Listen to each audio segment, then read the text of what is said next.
வணக்கம் அன்பு தம்பிகளே தங்கைகளே, நான் உங்கள் கோவில்பட்டி மாடசாமி.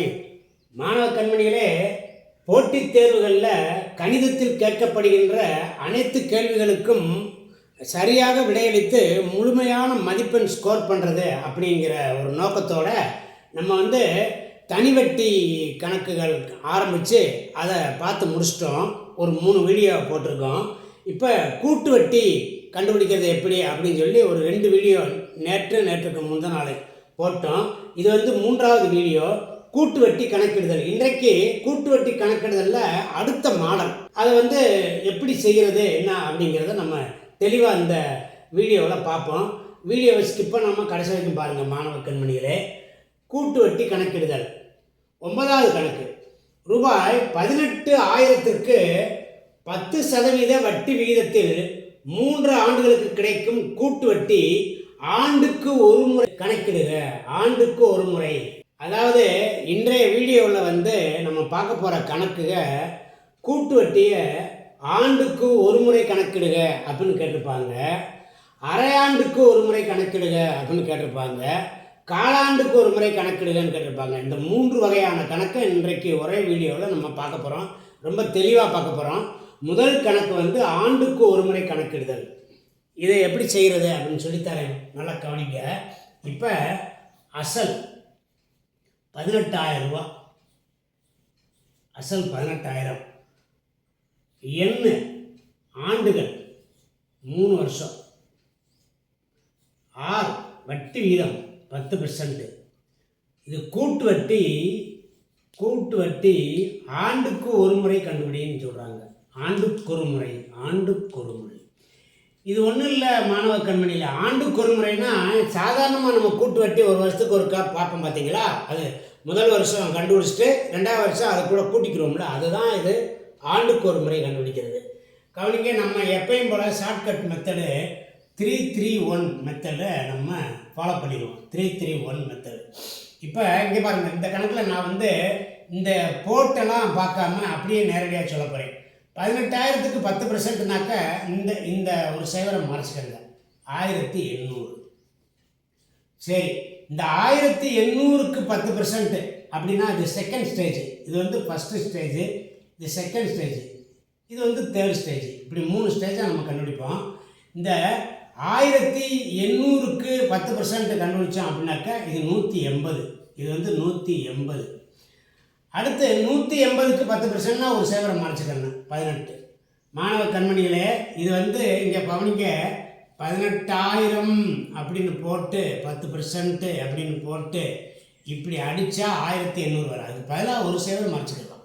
அப்புறம் இதுக்கு 10% கண்டுபிடிக்கணும்னா இதில் ஒரு சேவர், இதுக்கு 10% கண்டுபிடிக்கணும்னா இதில் ஒரு சேவர், அப்படியே மறைச்சிக்கிட்டே போனால் போதும். இந்த வீடியோ இதுக்கு முன்னாடி 2 வீடியோ போட்டிருக்கோம், தனிவட்டியில் ஒரு 3 வீடியோ போட்டிருக்கோம். அந்த 5 வீடியோ பார்த்துட்டு பாருங்கள், நல்லா எளிமையாக புரியும். இப்போ கவனிங்க, நம்ம கணக்குக்கான விடைக்கு வந்துடுவோம். இப்போ கூட்டு வட்டி கேட்டிருக்காங்க, ஆண்டுக்கு ஒரு முறை கண்டுபிடிக்கிற கூட்டு வட்டி கேட்டிருக்காங்க. இப்போ கவனிங்க, இதை 3 கொண்டு பெருக்கணும்னா 5,400. இதை 3 கொண்டு பெருக்கணும் அப்படின்னாக்கா 540. இதை 1 கொண்டு தான் பெருக்கணும், இது 18. ஆக இங்கே பாருங்கள், இந்த 5,400 + 540 + 18, இதை 3ஐயும் கூட்டினோம் அப்படின்னாக்க ரூபாய் 5,958. 5,958 இதான் விட. இங்கே பாருங்கள், 5,400, அது கூட ஒரு 540, 5,940, இது ஒரு 18, 5,958. Answer A correct. நல்லா கவனிச்சுக்கோங்க. ஆண்டுக்கு ஒரு முறை கூட்டு வட்டி கணக்கிடுங்க அப்படின்னு கேட்டாங்கன்னா சாதாரண மெத்தடு தான். இது 2 வருஷத்துக்கு கேட்டாங்கன்னா 2-1 மெத்தடில் செய்யணும். அவ்வளோதான் மாணவ கண்மணிகளே. இந்த கணக்கு, இது மாதிரி கணக்கு ஆண்டுக்கு ஒரு முறை வட்டி கணக்கிடுங்க அப்படின்னு கேட்டாங்கன்னா சாதாரணமாக எப்பயும் செய்கிற போல் செய்யணும் அப்படிங்கிறத மனதில் வச்சுக்கிட்டு இது மாதிரி ப்ராக்டிஸ் பண்ணிக்கங்க. கவனிங்க, அடுத்த கணக்கு. ரூபாய் 16,000க்கு 20% வட்டி வீதத்தில் 1.5 ஆண்டுகளுக்கு கிடைக்கும் கூட்டு வட்டி அரையாண்டுக்கு ஒரு முறை கணக்கிடுக. நல்லா கவனிங்க மாணவ கண்மணிகளே, அரையாண்டுக்கு ஒரு முறை வட்டி கணக்கிட்டு கொடுக்கணும் அப்படின்னு அவர் இந்த டெபாசிட் பண்ணவர் கேட்குறாருன்னு அர்த்தம் இருக்குது. சரி, இந்த கணக்கு எப்படி செய்கிறது அப்படின்னு பார்ப்போம். நல்லா கவனிங்க. இதில் பி வந்துட்டு பி வந்து 16,000. எண் வந்து காலம் வந்து மொத்த காலம் வந்து 1.5 வருஷம். 1.5 வருஷம். இது வந்து அரையாண்டுக்கு ஒரு முறை வட்டி கணக்கிட சொல்கிறாங்க. இந்த 1.5 வருஷத்தை அரையாண்டாக பிரித்தாக்க ஒரு அரையாண்டு, அடுத்து இன்னொரு அரையாண்டு, அடுத்து இன்னொரு அரையாண்டு, அப்படி வந்துடும். புரியுதுங்களா? 3 தடவை வட்டி கண்டுபிடிச்சி கொடுக்கணும். ஃபஸ்ட்டு, செகண்டு, தேர்டு அப்படி கொடுக்கணும். இது ஒரு முக்கியமான விஷயம். அடுத்து இந்த 6 இருக்கு பாருங்க. 6 வந்து வருடத்திற்கு 20%, 20% ஆண்டுக்கு.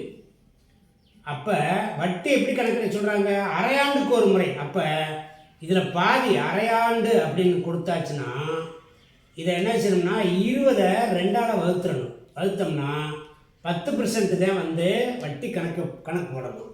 அதான் 10% வட்டி. அப்போ அரையாண்டுக்கு அப்படின்னாக்க வட்டி வந்து 10%. அரையாண்டுக்கு வட்டி 10%. இந்த விஷயங்களை முதல் செஞ்சு வச்சுக்கிட்டு இப்போ பாருங்கள், நம்ம காலம் வந்து 1.5 வருஷத்தை 3 தடவை கண்டுபிடிக்க போகிறோம். 1.5 வருஷத்தை அரை வருஷம். அப்போ நம்ம எப்பயும் போல் 3-3-1 மெத்தடு தான் போடணும். 3-3-1 மெத்தட். அதாவது நல்லா கவனிங்க, 1.5 வருஷத்துக்கு வந்து காலம், அந்த 1.5 வருஷத்தை அரையாண்டுக்கு ஒரு முறைன்னு சொல்லிட்டாங்க. 3 அரையாண்டாக பிரிச்சிடலாம். 3 அரையாண்டு 1.5 வருஷம். அப்போ 3 தடவை வட்டி கணக்கிடணும். இப்போ வந்து ஒரு அரையாண்டுக்கு வட்டி வந்து 20% அப்படின்னாக்கா 10% தான் எடுத்துக்கிறணும். Right, okay. இப்போ பாருங்கள், 16,000க்கு 10% எவ்வளவு? 16,000க்கு 10% எவ்வளவு? ஒரு சைவரை மறைச்சிக்கிட்டோம் அப்படின்னாக்கா 1600. இந்த 1600க்கு 10% எவ்வளவு? 160. இந்த 160க்கு 10% எவ்வளவு? 16. முடிஞ்சு கணக்கு. நீ இதை கொண்டு 3 கொண்டு பெருக்கணும்னா 0 0 3 16 48. 3 16 48, 4800. இதை 3ஆல் பெருக்கணும் அப்படின்னாக்கா 3 16 48, 480. இது வந்து 1ஆல் தான் பெருக்கணும். இது ஒரு 16. ஆக இங்கே பாருங்கள், இது இதை கூட்டணும் அப்படின்னாக்கா 6 9 9 4 8 12க்கு 2 மிச்சம் 1 5. 5296 ரூபா கூட்டு வட்டி. மொத்தம் கிடைக்கக்கூடிய கூட்டு வட்டி எவ்வளவு? 5296 ரூபா. நல்லா கவனிச்சுக்கோங்க மாணவ கண்மணிகளே. இந்த கணக்கில் என்ன அப்படின்னாக்கா காலம் 1.5 வருஷம் கொடுப்பாங்க. அரையாண்டுக்கு ஒரு முறை கண்டுபிடி அப்படின்னாக்கா 1 வருடம் கொடுப்பாங்க அல்லது 1.5 வருஷம் கொடுப்பாங்க. புரியுதுங்களா? அதுதான் அரையாண்டுக்கு ஒரு முறை. அரையாண்டு அப்படின்னா 6 மாதம். 6 மாதமா அதை பிரிச்சுக்கணும். 3 அரையாண்டு இதுக்குள்ளே இருக்குது. அதனால 3 தடவை இதை கண்டுபிடிக்கிறோம். புரியுதுங்களா? இப்போ வட்டி வீதம் வந்து 20% வட்டி வீதம் அப்படின்னு சொன்னாக்க என்ன அர்த்தம்னா வருஷத்துக்கு வட்டி வீதம். இந்த வருஷத்துக்கு உள்ளது அரையாண்டுக்கு அப்படின்னாக்கா 10% மாற்றிக்கணும். இது 2 விஷயம் முக்கியமாக செய்யணும். அதாவது அரையாண்டுக்கு ஒரு முறை அப்படின்னாக்கா ஆண்டு வந்து அரையாண்டு அப்படின்னாக்கா அரையாண்டு அப்படின்னா 3 தடவை இந்த கணக்கில் 3 முறை கண்டுபிடிக்கணும். 3 டைம்ஸ் கண்டுபிடிக்கணும். அப்புறம் வட்டி வீதம் வந்து நமக்கு 20% வட்டி கொடுத்துருக்காங்க. அதில் பாதி 10% தான் நம்ம எடுத்துக்கணும். இது 2 ரொம்ப ரொம்ப முக்கியம். அவ்வளோதான் இந்த கணக்கில் முக்கியமான விஷயம். நல்லா இது மாதிரி கணக்கை போட்டு ப்ராக்டிஸ் பண்ணிக்கோங்க மாணவ கண்மணி. கவனிங்க, அடுத்த கணக்கு. ரூபாய் 8000க்கு 20% வட்டி வீதத்தில் 9 மாதங்களுக்கு கிடைக்கும் கூட்டு வட்டி காலாண்டிற்கு ஒரு முறை கணக்கிடுக. மாணவ கண்மணிகளே, இன்றைக்கு வீடியோவில் முதல் கணக்கு ஆண்டுக்கு ஒரு முறை கணக்கிட்டோம். அதுக்கடுத்து 2வது கணக்கு அரையாண்டுக்கு ஒரு முறை கண்டுபிடிக்கிறது எப்படி அப்படின்னு பார்த்தோம். இப்போ காலாண்டுக்கு ஒரு முறை கண்டுபிடிக்கிறது எப்படி அப்படிங்கிற இந்த கணக்கை ரொம்ப தெளிவாக சொல்லிக் கொடுக்க போகிறேன். ரொம்ப எளிமையாக நல்லா கவனிச்சுக்கோங்க மாணவ கண்மணிகளே. இப்போ கவனிங்க, கொடுத்துருக்க தரவுகளை எழுதுவோம். பி எவ்வளவு? 8000 ரூபா. 8000 ரூபா. எண் வந்து 9 மாதங்கள். 9 மாதங்கள். இப்போ நமக்கு காலாண்டிற்கு ஒரு முறை வட்டி கணக்கிடுங்க அப்படின்னு சொல்லி கேட்டிருக்காங்க. இப்போ இங்கே பாருங்கள், 12 மாதம் ஒரு வருஷத்துக்கு. 12 மாதங்களை 4ஆக பிரித்தோம்னா 3 மாதம். 12 4 காலாண்டுகளாக பிரித்தோம்னா 3 மாதம். ஒரு வருஷத்துக்கு 4 காலாண்டுகள் இருக்குது. இப்போ இந்த 9 மாதங்களுக்கு 3 காலாண்டுகள் இருக்கும். 3 காலாண்டுகள் இருக்கும். ரைட்டுங்களா? அப்போ என்ன செய்யணும்னாக்க 3 முறை வட்டி கண்டுபிடிக்கணும். 3 முறை என்ன செய்யணும்? 3 முறை வட்டி கண்டுபிடிக்கணும். 3 முறை வட்டி கணக்கிட வேண்டும். 3 முறை வட்டி கணக்கிட வேண்டும். அதான் இதுக்கான அர்த்தம். ரைட்டுங்களா? இப்போ ஆறு வந்துட்டு 20%ன்னு கொடுத்துருக்காங்க. இது வந்து ஆண்டுக்கு 20%. அப்போ அரையாண்டுக்கு எவ்வளவு? 10%. காலாண்டுக்கு எவ்வளவு? 5%. காலாண்டுக்கு எவ்வளவுன்னா 5%. இப்போ வருஷத்துக்கு 20%, அரையாண்டுக்குன்னா பாதி 10%, காலாண்டுக்குன்னா அதுக்கும் பாதி 5%. அப்போ நம்ம 5% வச்சு தான் மூணு காலாண்டுகளுக்கும் கண்டுபிடிக்கணும். இதுதான். இதை முதல்ல நீங்கள் எழுதி வச்சுக்கிட்டீங்கன்னா கணக்கிடுதல் ரொம்ப ரொம்ப ஈஸி. இப்போ பாருங்கள், நம்ம 3 தடவை கூட்டு வட்டி கணக்கிட போகிறோம். எப்பயும் போல் 3-3-1 மெத்தடு. 3-3-1 மெத்தடு. இப்போ பாருங்கள், நல்லா கவனிங்க. 8000 ரூபாய்க்கு 5% கண்டுபிடிக்க போகிறோம். இப்போ பாருங்கள், இங்கே பாருங்கள், 5%. 8000 ரூபாய்க்கு 10% எவ்வளவு? 800 ரூபா. 800 ரூபாயில் பாதி எவ்வளவு? 400 ரூபா. இங்கே 400 போட்டுக்கோங்க. ஓகேங்களா? அடுத்து இங்கே பாருங்கள், இந்த 400 ரூபாய்க்கு 5% கண்டுபிடிக்கணும். 400 ரூபாய்க்கு 10% எவ்வளவு? 40 ரூபா. 40 ரூபாயில் பாதி எவ்வளவு? 20 ரூபா. 5%. 5%னா 20 ரூபா. 20 ரூபா. இந்த 20 ரூபாயில் 5% கண்டுபிடிக்க போகிறோம். இங்கே பாருங்கள், 20 ரூபாய்க்கு 10% எவ்வளவு? 2 ரூபா. 20 ரூபாய்க்கு 10% 2 ரூபா. 2 ரூபாயில் அப்போ 5% எவ்வளவு? பாதி 1 ரூபா. ஓகேங்களா? இதுதான் கணக்கீடு.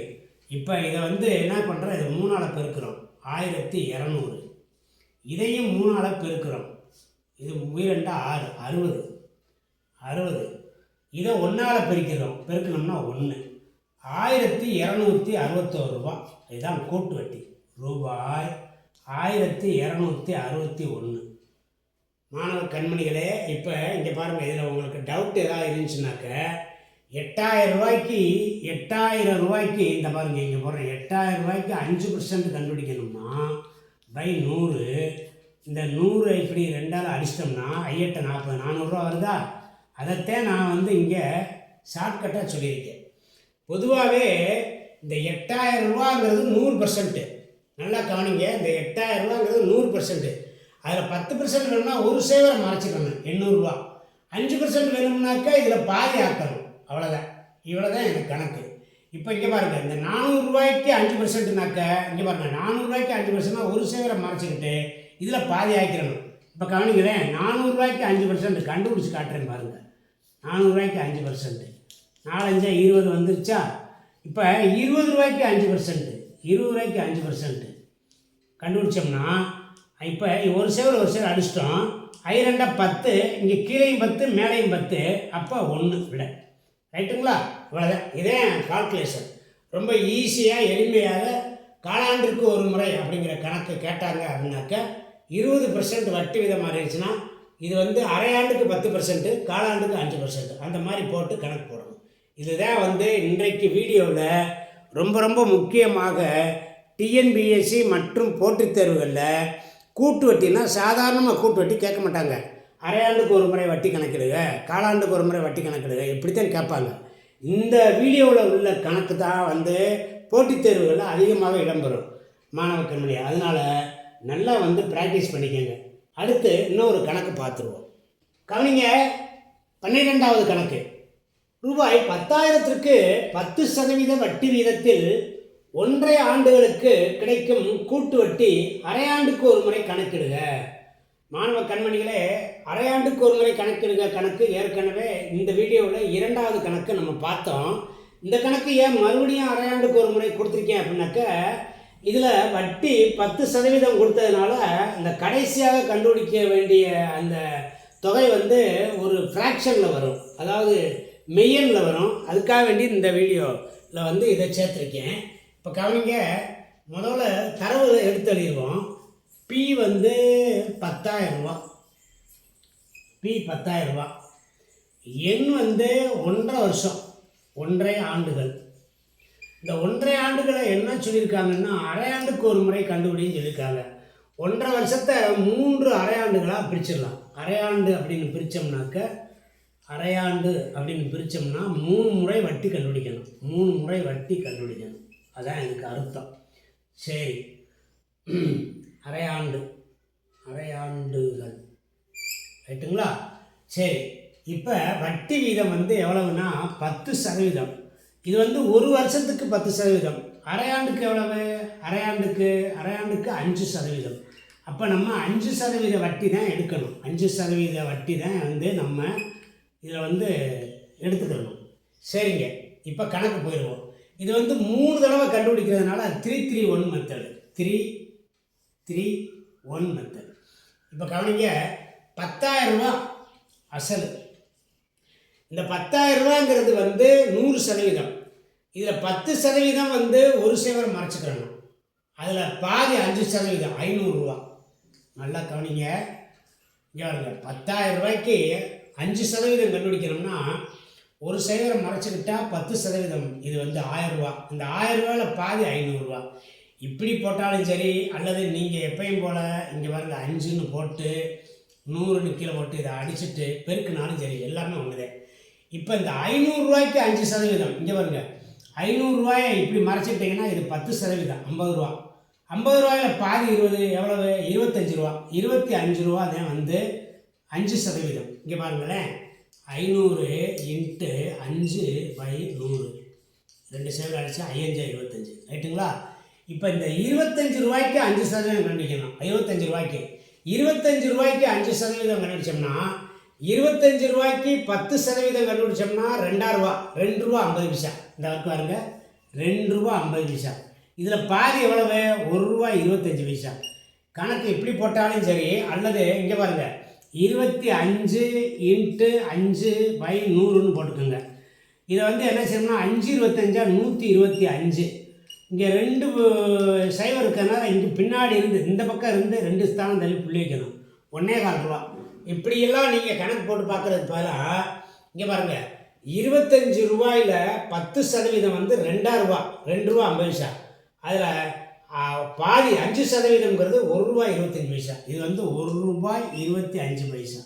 இப்போ நம்ம கணக்கிட்டுக்கு வரணும். இதை 3ஆல் பெருக்கணும், 1500 ரூபா. இதை 3ஆல் பெருக்கணும், இதையும் 3ஆல் பெருக்கணும்னா 75 ரூபா. இதை அப்படியே போடணும், 1 ரூபா 25 பைசா. இப்போ கவனிங்க, இங்கே பாருங்கள், இதை 3ஐயும் கூட்டினோம்னா 1575 ரூபா. 1575. இது கூட ஒரு 1.25 ரூபாயை சேர்த்துக்கிறணும். அப்போ 1576 ரூபா 25 பைசா. 1576 ரூபா 25 பைசா. ஏன் விலை சரி. இந்த கணக்கு எதுக்காக போட்டது அப்படின்னாக்க, நயா பைசாவில் வருது, 25 பைசா ஃப்ராக்ஷன் வருது. அதனால தான் இந்த கணக்கு எடுத்தது. மாணவ கண்மணிகளே, இன்றைய வீடியோவில் ஆண்டுக்கு ஒரு முறை வட்டி கண்டுபிடித்தல் கூட்டு வட்டி, அரையாண்டுக்கு ஒரு முறை கூட்டு வட்டி கண்டுபிடித்தல், காலாண்டுக்கு ஒரு முறை கூட்டு வட்டி கண்டுபிடித்தல் தொடர்பான ஒரு 4 கணக்கு அழகாக சொல்லி கொடுத்தாச்சு. மாணவ கண்மணிகளே, கூட்டு வட்டி அதில் அதிகமாக குரூப் 1 குரூப் 2 சர்வீஸில் எல்லாம் இந்த மாதிரி அரையாண்டுக்கு ஒரு முறை காலாண்டுக்கு ஒரு முறை கண்டுபிடிந்தேன் கேட்குறாங்க. அதனால் நல்லா ப்ராக்டிஸ் பண்ணிக்கோங்க. மாணவ கண்மணிகள், நம்மளுடைய அருண் அகாடமி வீடியோ உங்களுடைய ஃப்ரெண்ட்ஸு, உங்களுடைய ரிலேட்டிவ்ஸுக்கு எல்லாத்துக்கும் ஷேர் பண்ணுங்கள், சொல்லுங்கள். தொடர்ச்சியாக வீடியோ பாருங்கள். அருண் அகாடமியில் நிறையா ஷார்ட்கட்ஸு ட்ரிக்ஸ் எல்லாம் நம்ம சொல்லி கொடுத்துக்கிட்டு இருக்கோம். ஏழை எளிய மாணவர்கள் அரசு வேலையில் உட்காரணும் அப்படிங்கிற நோக்கத்தோடு இந்த சேனல் நடத்திக்கிட்டு இருக்கோம். அதனால் நீங்கள் நிறைய ஆதரவு கொடுக்கணும் அப்படிங்கிறத சொல்லிக்கிட்டு, மாணவ கண்மணிகளுக்கு நல்லாசிரியர் வளையம் கொண்டு இந்த வீடியோ முடிச்சுக்கிறேன். இன்னொரு வீடியோவில் சந்திப்போம். நன்றி, வணக்கம்.